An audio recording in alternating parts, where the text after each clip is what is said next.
Coupled ॲम्प्लिफायरमधील त्रुटी दूर करण्याच्या हेतूने 1947 साली जॉन रेगेझिनी, आर.एच. रुडॉल्फ व एफ. एरुसेल या शास्त्रज्ञांनी ऑपरेशनल ॲम्प्लिफायरचा शोध लावला. ऑपरेशनल ॲम्प्लिफायर हा जास्त गेन व जास्त इनपुट रेजिस्टन्स असलेला ॲम्प्लिफायर असतो. याला काही बहिस्थ घटक जोडून याची गेन व कार्यक्षमतेमध्ये बदल करता येतो. याद्वारे ॲडिशन, सबट्रॅक्शन, मल्टिप्लिकेशन आणि डिव्हिजन अशा प्रकारच्या क्रिया करता येतात.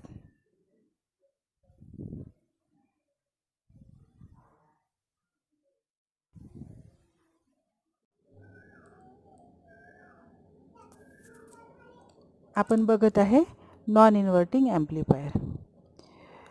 ओप ॲम्पच्या नॉन इन्व्हर्टिंग टर्मिनलला इनपुट जोडलेला आहे, म्हणून या ॲम्प्लिफायरला आपण नॉन इन्व्हर्टिंग ॲम्प्लिफायर असे म्हणतो. इन्व्हर्टिंग टर्मिनल आणि ग्राउंड याच्यामध्ये आपण जोडलेला आहे resistor R I.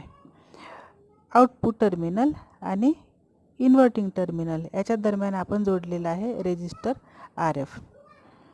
Resistor R I आणि रेजिस्टर आर एफ ह्या दोनमुळे इथे पोटेन्शियल डिवायडर नेटवर्क तयार झालेलं आहे.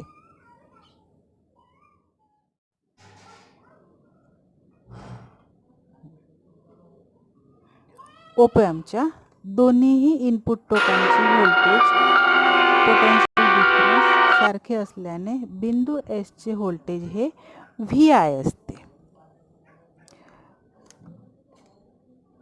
रेजिस्टर आर आय मधील प्रवाह हा आय आय असतो. आय आय म्हणजे V I divided by R I. हे झालं आपलं इक्वेशन नंबर 1. त्यानंतर रेजिस्टर आर एफ मधील प्रवाह हा आय एफ इक्वल टू किरचॉफच्या नियमाप्रमाणे V0 minus V I divided by R F. हे झालं आपलं इक्वेशन नंबर 2. ओप ॲम्पच्या इनपुट टोकांमधून वाहणारा प्रवाह 0 असल्यामुळे आय आय बरोबर आय एफ.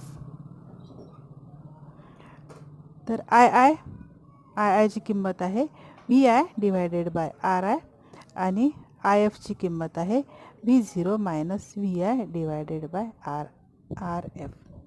आता आपण याला करू V0 minus V I divided by V I तसंच R F divided by R I. V0 divided by V I minus V I divided by V I equal to R F divided by R I. याची किंमत होते 1 minus 1. V0 minus V I minus 1 equal to R F divided by R I. V0 divided by V I equal to minus 1 हा इकडे गेल्यामुळे 1 plus R F by R I.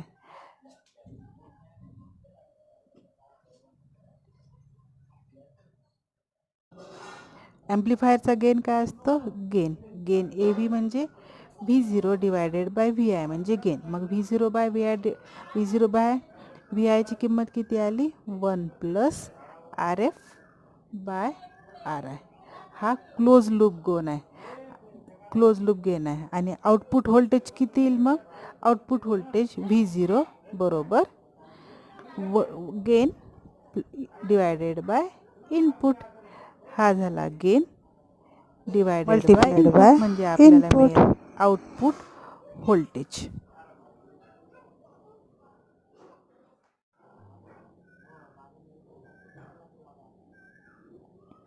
Output व इनपुटमध्ये phase difference नसतो. तसेच gain हा resistor R I आणि resistor R F या दोनच्या किमतीवर याचा गेन अवलंबून असतो आणि हा गेन नेहमीच 1 पेक्षा जास्त असतो. या ॲम्प्लिफायरचा व्होल्टेज ॲम्प्लिफायर व बफर ॲम्प्लिफायर म्हणून सुद्धा आपण उपयोग करू शकतो.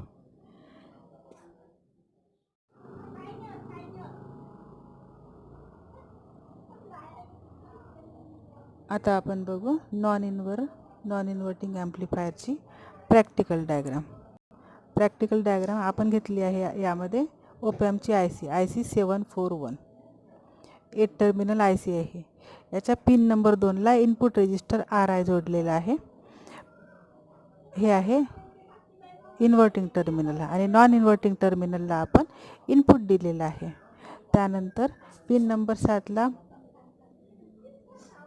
15 व्होल्ट पॉझिटिव्ह सप्लाय दिलेला आहे. तर पिन नंबर 4ला -15 व्होल्ट निगेटिव्ह सप्लाय दिलेला आहे. यामध्ये एक महत्त्वाची गोष्ट म्हणजे या ICला ड्युअल पॉवर सप्लायची आवश्यकता असते. त्यानंतर पिन नंबर 1 आणि पिन नंबर 5मध्ये 10 किलोचा पोटेन्शिओमीटर लावलेला आहे. पिन नंबर 6मधून आउटपुट घेतलेला आहे आणि आउटपुटचा काही भाग इनपुटला फीड करण्यासाठी यामध्ये आपण लावलेला आहे रेजिस्टर RF. पिन नंबर ज्यावेळेस इनपुट टर्मिनलमध्ये काहीही इनपुट दिलेलं नसताना आउटपुटला काही जर सिग्नल येत असेल, काही व्होल्टेज मिळत असेल, तर पिन नंबर 1 आणि 5ला लावलेला जो पोटेन्शिओमीटर आहे तो फिरवून आपण ते आउटपुट 0 करू शकतो. त्याला ऑफसेट नल असे म्हणतात.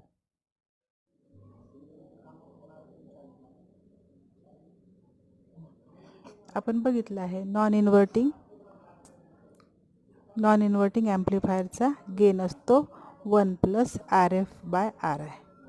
समजा RIची किंमत आहे 10 किलो. आपण इथे 10 किलो ओहमचा रेजिस्टर जोडू शकतो आणि आपण यापैकी कोणताही हा फिक्स ठेवून हा बदलू शकतो किंवा हा फिक्स ठेवून हा बदलू शकतो किंवा आपण दोन्हीही बदलू शकतो. परंतु आपल्याला कॅल्क्युलेशन सोपे जायसाठी आपण RIची किंमत आपण 10 किलोच ठेवू आणि RFची किंमत बदलू. तर आपण इथे RFची किंमत घेतलेली आहे 27 किलो. आता आपण ह्या किमती या सूत्रामध्ये टाकू. तो गेन AV = 1 + RF/RI. 1 + RFची किंमत आपण 27 किलो घेतली आहे. 27 / RF म्हणजे 10 किलो. 1 + 27 / 10 2.7 = 3.7. म्हणजे RI = 10 किलो असलं आणि RF = 27 किलो असलं तर त्याचा गेन येईल 3.7. आता आपण RIची किंमत 30 ठेवू 10 किलो आणि RFची किंमत बदलू. आपण 27 किलो घेतली होती. आता आपण RFची किंमत घेऊ आपण 33 किलो ओहम. परत गेन म्हणजे 1 + RF/RI. तर आपण गेन घेऊ इथे 1 + RF म्हणजे 33 किलो / 10 किलो. तर गेन येईल आपला 1 + 3.3 = 4.3. तर 33 किलो RFसाठी आपला गेन आला 4.3 आणि 27 किलोसाठी गेन आला आपला 3.7. आपण परत तिसरी किंमत घेऊ. RI तोच ठेवू. आता इथे RFची किंमत बदलू. RFची किंमत घेऊ आपण 47 किलो ओहम. परत आपण गेन काढायचा आहे 1 + 47 किलो / 10 किलो = 1 + 4.7 बरोबर गेन येईल आपला 5.7. 47 किलोसाठी आपला गेन आला 5.7 किलो. आपण 3 अलग RF फीडबॅक रजिस्टर वापरून 3 वेगवेगळे गेन काढलेले आहे. याप्रमाणे वेगवेगळे किमतीचे रजिस्टर घेऊन 12 किलो किंवा अलग रजिस्टरच्या किमती घेऊन तुम्ही 57 किलो असे अलग किमतीचे RF बदलवून तुम्ही गेन बदलवू शकता.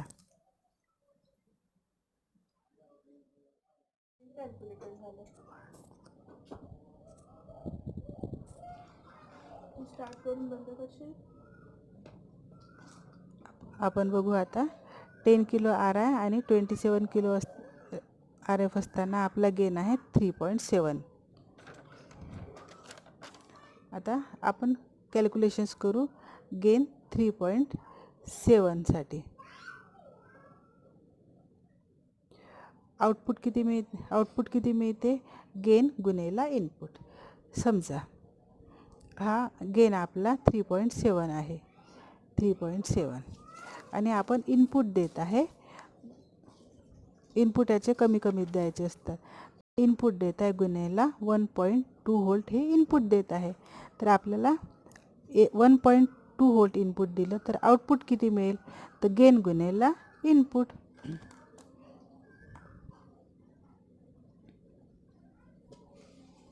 तर गेन किती आहे 3.7 गुन्हेला 1.2 व्होल्ट हे आपण व्होल्टेज देत आहे, इक्वल टू आपला आउटपुट व्होल्टेज किती मिळेल, 1.2 इनपुट असताना 4.44 व्होल्ट एवढं आउटपुट व्होल्टेज आपल्याला मिळायला पाहिजे.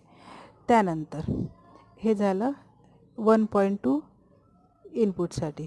समजा आपण इनपुट घेतलं 1.4 1.6 अशा क्रमाने आपण घेऊ शकता. 1.4 आपण समजा इनपुट घेत आहे 3.7 गेनसाठी. 3.7 equal to 3.7 multiplied by 1.4 equal to आपल्याला आउटपुट व्होल्टेज किती मिळेल 1.4.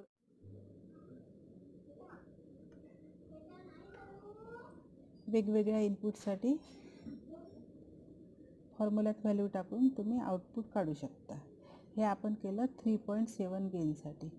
याचप्रमाणे वेगवेगळे इनपुट घेऊन 4.7 गेनसाठी इनपुट घेऊन आउटपुट काढा आणि ऑब्झर्वेशन टेबल तयार करा. तसंच 5.7 या गेनसाठी वेगवेगळे इनपुट घेऊन आउटपुट काढा आणि ऑब्झर्वेशन टेबल तयार करा. ऑब्झर्वेशन टेबलमध्ये इनपुट लिहा आणि आउटपुट किती मिळायला पाहिजे ते आउटपुट. त्यानंतर आपण तसं सर्किट तयार करून असे व्होल्टेज देऊन आपण हे मिळालेलं व्होल्टेज आणि आपलं कॅल्क्युलेट केलेलं व्होल्टेज हे टॅली करू आपण. मग इथे नॉन इन्व्हर्टिंग ॲम्प्लिफायर आपलं संपलं.